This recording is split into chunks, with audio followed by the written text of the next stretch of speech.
Um, so as the agenda was set out yesterday, we'll go over kind of components. The big thing discussion-wise today is components of the NARP document, and kind of how that process has been moving forward.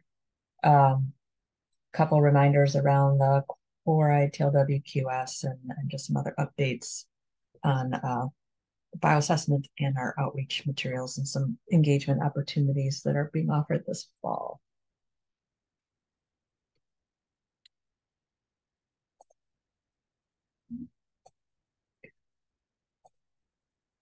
So if anybody had any questions on the minutes for the July 27th meeting.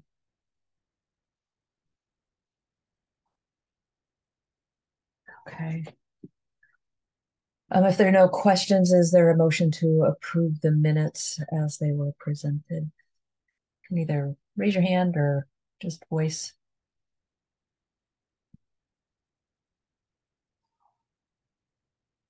Motion by Ed. Okay, Ed. And a second. And I got Felicia. Thank you. Launch the poll.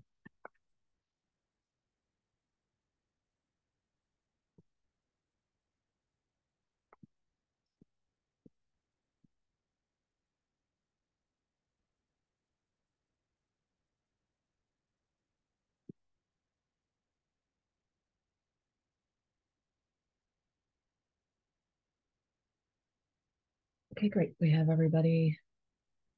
We had 9 yeses and 2 abstains.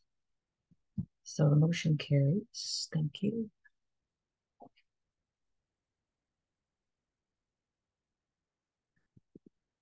All right, so we'll jump right into discussions around the NARP. If anybody has questions, I have the participant list up here so I can kind of keep an eye on, like, if you raise your hand or if you just want to unmute yourself and ask questions as we go. Probably be easier. It's a small group this morning. So we've been talking about kind of what pieces are going to be in the NARP for a while. And so now that we're in the point of actually getting stuff pulled together, these are kind of how the components are going to look. And some of this we went over in the July meeting with Tetra Tech, and I have some of their specific stuff in a few slides. But these are pieces, and this particular part, the first 3 sections, background, water quality assessment, watershed characterization. This section is nearly complete, and I hope to have it out to folks for review in the next definitely 2 weeks. We're working really closely with Dina DeHolak and Stephen Kraken with DRCW and Lower DuPage, as we're really kind of following the same process, and leveraging kind of some of this background, or really the way the NARP is being written. They're very similar. So we have a lot of this information pulled together, and definitely pieces of discussion like around the IPS tool development. I mean, those are texts that are really coming right out of work that DRCW has been working with both MBI and Tetra Tech to help write some of these components from a technical aspect. So we have those pieces pulled together. So I'll have those out for review. And what seems to be working right now for DRCW is just to use a OneDrive account, which I'll have one set up. When we put documents in, have them available for people to review and provide comments on. And for the most part, like especially for this first section, it'll be more of the high level. Is there anything inaccurate? And I've been trying to work through as far as any other text type editing from grammar, and that hopefully we'll have a lot of that cleared up by the time I actually get it out to you. And then some of the next pieces that come after that are really looking at the objectives. So I've been working with Dina. This is the whole discussion on sort of the focus on total phosphorus at this point, and the utilization of the in-stream total phosphorus target coming out of the IPS model. We will have a section on modeling, even though we didn't, as lower disciplines, didn't do modeling, but to have some discussion around the Qual 2K modeling that was done by um, DRCW and Lower DuPage as being very similar from a sub-watershed standpoint, and how they utilize that modeling to test out effluent limits and target to meet the target in-stream target. And then a discussion about how um, that modeling is applicable to our tributaries in the lower displays. Um, you know, for the DuPage, with all of their treatment plants, almost all of their treatment plants being on the main stem, on either of their main stems, so either the east branch, the west branch, or the main stem, doing that modeling made sense because they had many treatment plants all discharging to the same stream. You know, across our tributaries, we have many fewer. And so from a cost, you know, looking at the cost and cost benefit of doing that modeling, it didn't necessarily make sense because I think we have enough in the discussions I've had with Dina, kind of feel like we have enough similarities between our watersheds and our dischargers to be able to utilize this model. And then having a discussion around kind of the rationale of splitting things up between the main stem dischargers and then tributary dischargers. So having like this second part where recommendations are being split up into two sections. So having a discussion around that as far as the kind of weightable versus non-weightable and the application of the IPS tool for that target development, and you know, then having separate recommendations and implementation schedules. These were recommendations that had come out of Tetra Tech and sort of looking at, you know, for the main stem. I mean, that was what we asked them to put together, was a strategy for going forward as far as trying to develop, you know, kind of twofold, developing what is the in-stream target for phosphorus in the main stem, and then how do we look at discharger or effluent limits to hit that target within the main stem. So we had, you know, Hillary had kind of talked through these at the last meeting in July of, you know, kind of continuing to do, well, definitely getting in another round of bioassessment. So we're in the midst of that right now. And then looking at upgrading the IPS model, or not upgrading it, but doing a reevaluation to be able to pull in the large river non-weightable stream data and rerun the statistical analysis, but looking at it at a smaller subset of parameters. So the original IPS model was run with about 200 parameters. We'd really be looking to pare that down to the parameters related to nutrients. So, you know, obviously not doing just full of phosphorus, but looking kind of at the things that impact or interact with nutrients in the waterway. And so narrowing it down, and mostly there just looking from a cost perspective, and then looking at what the modeling needs would be once we get that target, to then run different scenarios with effluent limits to be able to meet that target. And so they'd also put together kind of a schedule, and so looking at the things that have been completed, because that's definitely one of the things that we do want to document in the NARP, is that, you know, since 2018, when the work group formed, there were a number of improvements that have happened since then that were somewhat in progress. And so, you know, with a number of plants moving to the 1.0 limit, other improvements that have been made. So wanting to document those, the documentation of our, you know, first round of bioassessment, but then continuing into the next rounds.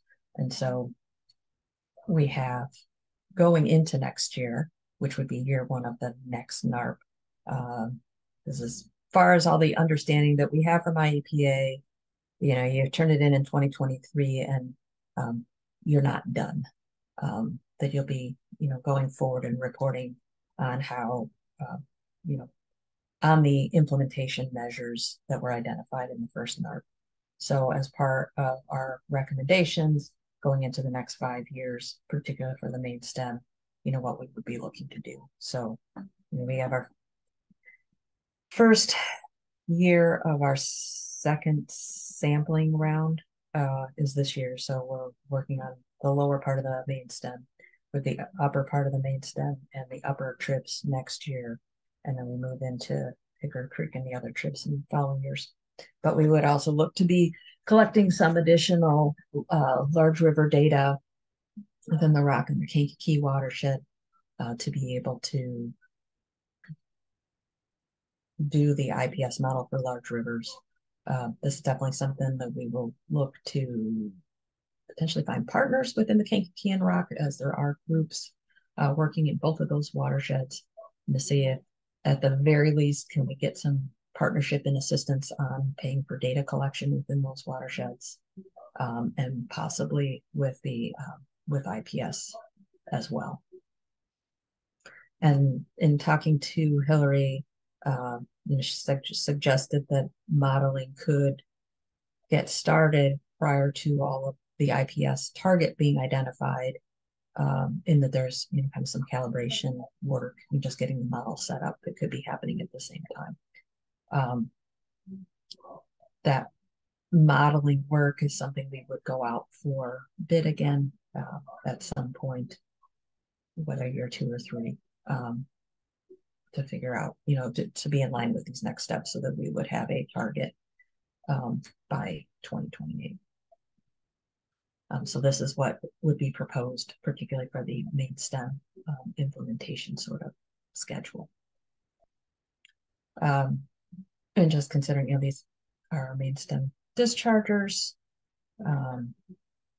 So these are, the communities that we have been in closer contact with the work that Tetra Tech has been doing. As far as tributaries, kind of following in the discussions that we have had, we've held several meetings with tributary dischargers, and presenting the IPS model and how the targets were identified, or targets across many different parameters were identified, and then the total phosphorus in-stream target in particular of 0.28 milligrams per liter, again, as being an in-stream target. We would kind of follow suit with recommendations from lower DuPage and DRCW of looking at that 0.35 milligram per liter to a 0.5 milligram per liter total phosphorus. Within the DRCW watersheds, they are utilizing the 0.35. That's what their modeling showed that they needed in order to hit the 0.28 milligrams per liter. Based on their modeling, the lower DuPage plants are going to be able to go down to a 0.5 and be able to hit that target, well, throughout the watershed, but definitely at the bottom end of the watershed of hitting that in-stream target. So they were going to be proposing a mix of those. Right now, looking at the data, and I'm going to show some of that. I think particularly right now, the information I have for the Hickory Creek watershed, I think we can likely propose many of our Hickory Creek plants at the 0.5 milligrams per liter. And then part of the discussion on that now will be, do we just follow the 3-party agreement schedule? And so looking, based on technology, what those deadlines would be. There are a few plants that we're likely going to have to propose the 0.35 because there's just not enough dilution. Like where we are right now, we're not close to our target. And then figuring out from that, if we're going to go proposing the 0.35, what would that implementation schedule be?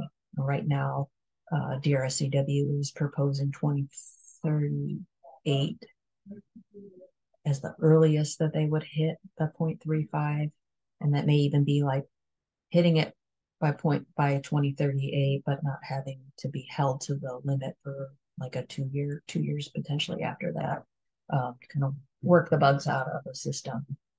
Um, but so kind of thinking about what that final schedule would be. So to kind of give you an idea of why we're thinking we can likely stick with the 0.5 is that when we look at phosphorus, so this plot on the left is Hickory Creek itself versus Spring Creek on the right. They're a little bit different scales, but this is how MBI had them in their report. So you can see where our treatment plants come in. They do show Mokina on here, but Mokina is on the east branch of Marley Creek. They're the only ones they're on a tributary other than Spring Creek. So right now, with these plants all operating at one, oh well, all of them many of them have limits at one, we are already at or below our target. So this solid line down here is the 0.28 milligrams per liter. In theory, we go down to 0.5, we should solidly be below this in-stream target. And, we're proposing that we don't feel that we would need to go below that. Again, Spring Creek, this dark line here is the 0.28 milligrams per liter. And we're nearly there. And with the New Lenox going to their regional plant, kind of takes this one more or less out of the picture. So we're just down to Oak Valley on Spring Creek. The challenge that we do have is the Mokina plant, because the Marley Creek and the East Branch of Marley Creek are our only two tributary to Hickory Creek that is above our target. So the other tribs don't have treatment plants on them. But we also have Mokina I don't have it, a couple screens down. They're not scheduled to be fully removing phosphorus until next year sometime. So that may be one that, kind of see where we end up once they start implementing phosphorus removal and not propose, so maybe holding off on proposing, because this would be one of the ones that right now, looking at it, we would propose to go to the 0.35, but they're not doing any phosphorus removal right now. One of the challenges on this plant is just so far up in the watershed, and their phosphorus levels, even prior to coming into the plant, are somewhat high. So this would be one of the ones that we may have some further discussion or longer term implementation schedule for. Looking overall at the data that came out of the Hickory Creek bioassessment, so this column here, our total phosphorus column, is really, what we're looking at, and we want to be in the green or blue. But so we have one site at 0.28. That's where we're really just bumping up against our target, and then getting in. So all of these sites here, Hickory Creek, now we start getting into the different tributaries. And then we have Spring Creek here. So still, our total phosphorus. And then this is Marley. So this really is where we have the biggest challenge with phosphorus in Hickory Creek watershed. So again, this is, I think, where we're going to be making having some discussions directly with Mokina on kind of what their current schedule is and what makes sense for the next step. So again, these are our Hickory Creek dischargers, all of our other tributary dischargers, and then just sort of where everybody is at right now with limits. So we still do have, several of these smaller plants that are monitor only. And then this also becomes a question too, like right now, IEPA has not been implementing um, a limit for plants under 1 mgd. And so that is an area like within DRCW, we have no plants that are that small. So this question hasn't even come up about, what is it that we do with these small plants as far as recommendations go. Questions. So like I said, my intention is within the next 2 weeks of having these two, or these three, if not four sections out for review and comment. And then, following shortly after that, having these two sections and then getting into what the actual, what these, how the recommendations will actually be spelled out in the document.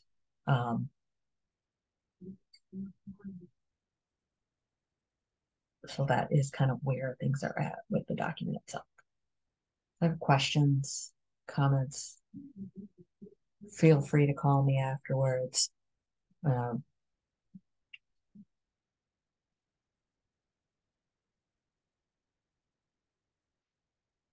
Okay.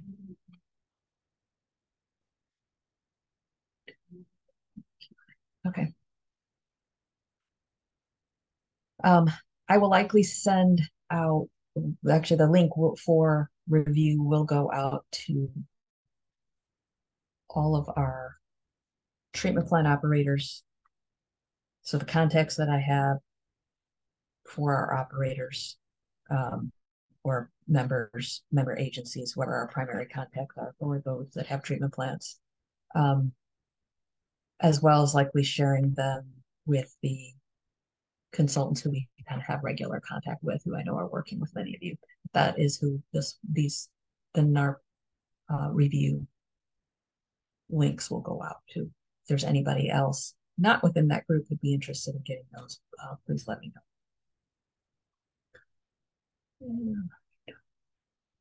know. As far as bioassessment this year, we're almost done. They're finishing the 7th round of chemistry this week. They will be back mid-October to finish the last round of chemistry, water chemistry, and pulling sediment samples. The macroinvertebrates, because it's all main stem stations, they set out artificial plates. So they set those out midsummer, and that's what they were out pulling those this week. So they'll be picking up all of their artificial plates and taking them back to the lab. So that work will be done. And then their fish crew is also here finishing the 2nd round of fish collection. So we're nearly done with the bioassessment data collection. I do have I have the report for the main stem, and I have a report for Hickory Creek that I've been trying to get through review on, and then we'll send out to just put it out there for any other comments on it. I have a list of comments to get back to NBI to make some adjustments to, and then we'll have, as soon as we get those back, we'll have final reports to get posted to the website. And then they are working on the last report, which is for the remaining tributaries. Any questions on that? Okay. Not a whole lot with the chloride TLWQS right now, other than kind of the reminders of, within the permit, the dates coming up are, by November 30th of each year, that all of your equipment is calibrated. So doing that calibration and documenting all of your calibration, and that all of your staff have gone through some sort of training. So there's a lot of things that qualify for annual training. It doesn't have to necessarily be outside training. Outside training definitely can be counted towards this.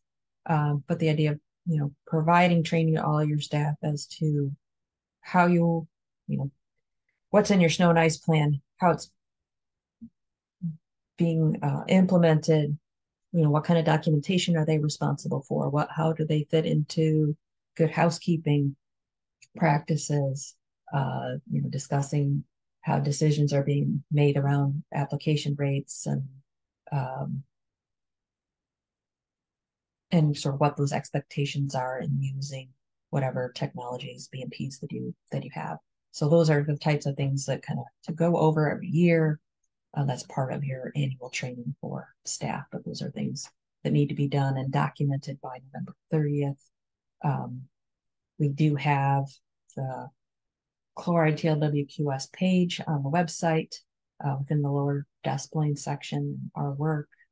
And then on that page, we had all the support documents and templates. And at this point now, the more kind of important piece is that all of the reports from all of our members are posted there. So we have the pollutant minimization plans and annual reports posted there for everybody. If you scroll down on the page, you can find your agency, and that's where they're all posted. And that was one of the requirements that those reports are made public. And so this is at least one way that that happens. Some of the winter training opportunities that are still out there. We have the workshops that we coordinate amongst the watershed groups and Lake County. So we have 2 more roads workshops. We held the first one this past Tuesday. We have 2 more coming up here in October. Those are presented by Bolton and Mank, which is now where County Fortin is at with her crew. So they'll be presenting those. And then for parking lots and sidewalks, we have the new Salt Smart certified training this is the first year that that's being offered. So that'll be for parking lots and sidewalks. It's a very economical way to get some training for staff, and particularly from the municipal side. You have any new staff, either these trainings, depending on what their responsibilities are good opportunities, as well as for staff who they've been around for a while, maybe haven't attended one of these. It's $50 registration for each date, but then with that you can either share the link with different employees, or have everybody sitting around in your conference room and participating in the trainings. So you don't have to sign up for each person. It's just a single $50 registration. So those are available. Registration is open at saltsmart.org. And you can get certificates of attendance for all of your staff who participate. Some of the other outreach opportunities that we have last year, through TCF, we worked with the Northwest Water Planning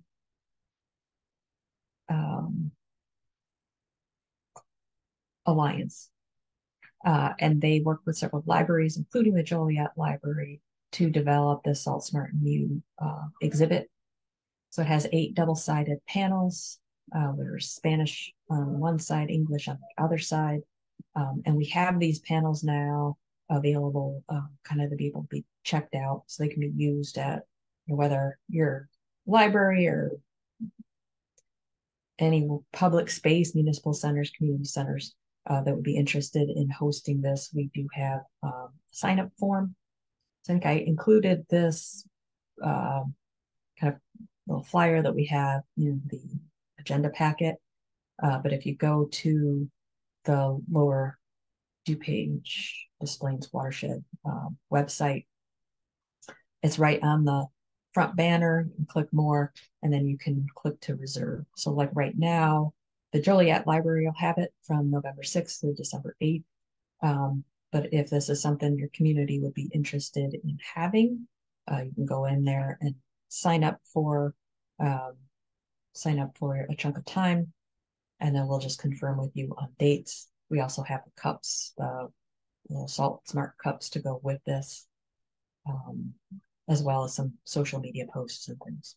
So please reach out to your libraries, or think about if this makes sense for any of your public spaces, and then go ahead and sign up. We'd love to get these out and across the watershed as much as possible.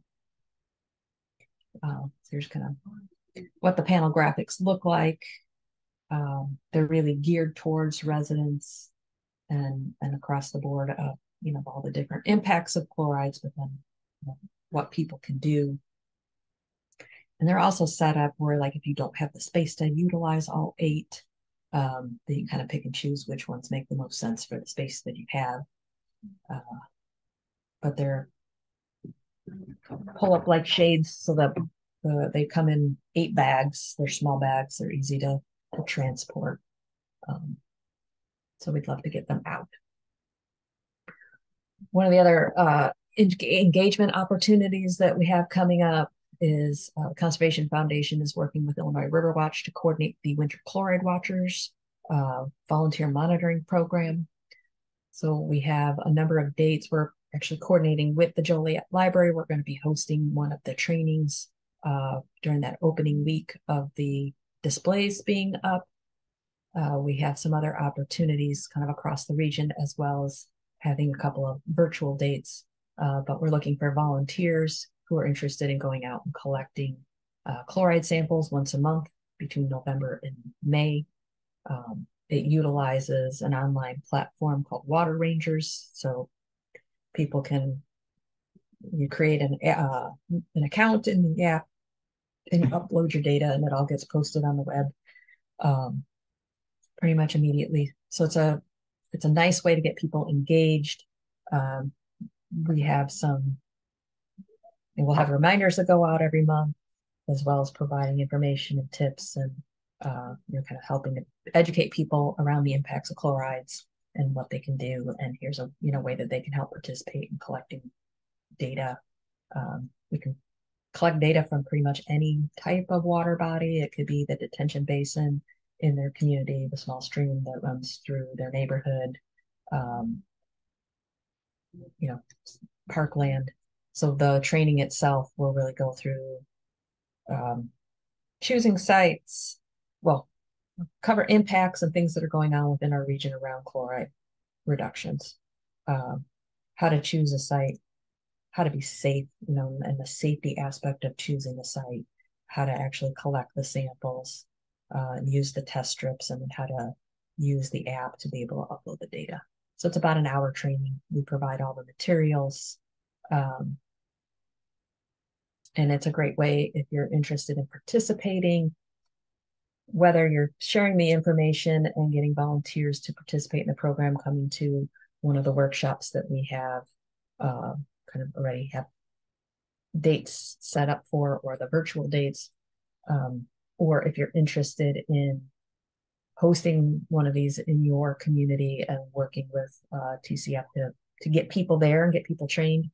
Either way, it's something that can count towards your public participation component of MS4 permits. We have all the fall outreach materials are out there. So this fall we were kind of focused on proper disposal of yard waste. And this was something that came up from one of our communities in the DuPage over the summer. So we have a number of pieces around dumping waste. We continued our green infrastructure series, focusing on permeable pavements this time. So again, we had chosen the green infrastructure as a topic/series, in that it's something that's specifically called out in your MS4 permit as a topic that you should have information available to your public. So we have the whole series, green infrastructure series, and there's a number of posts across all of the different components. I think we may have one more topic in this series, and I think we'll have that more or less kind of wrapped up as far as the series goes. And then we do have a lot of past fall outreach material. The fall is always a focus, or the fall leaves are always a focus. We've done a lot with this through the last couple of years. So that's where we kind of slightly had a different focus with more broadly with dumping.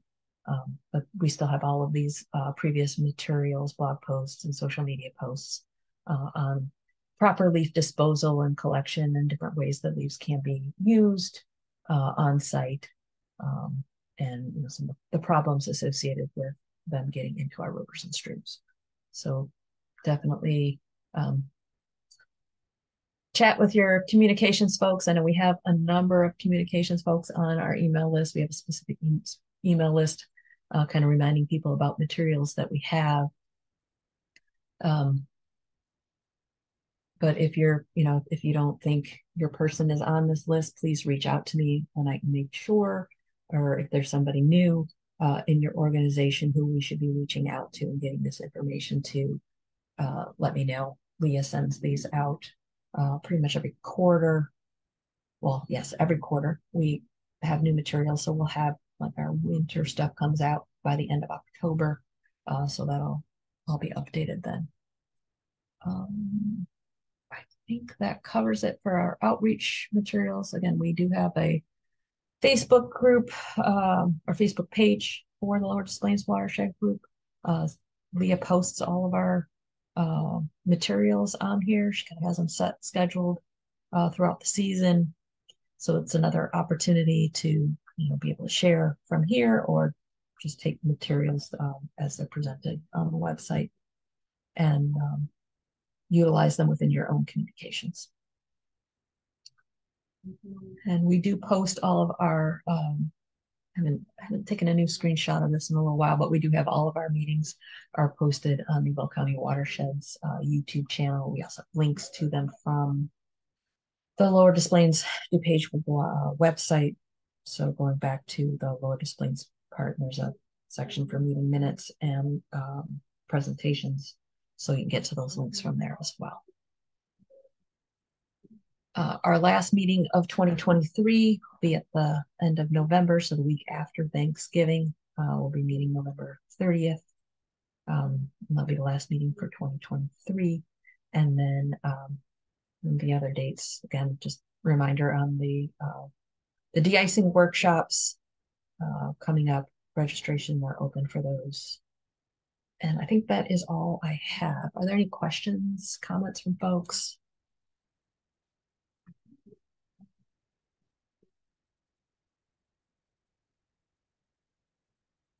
All right. Well, if there are no questions or comments, I'll go ahead and end the meeting at this point. Again, I will be reaching out to all of our dischargers as the documents become available for review. And if you have any specific questions, please just drop me an email or give me a call. We can discuss things further. All right. Thank you, everybody. Thank you, Jennifer. Thanks. All right. Thanks, Jen. I'll give you a call later. Okay. Thanks, Pete.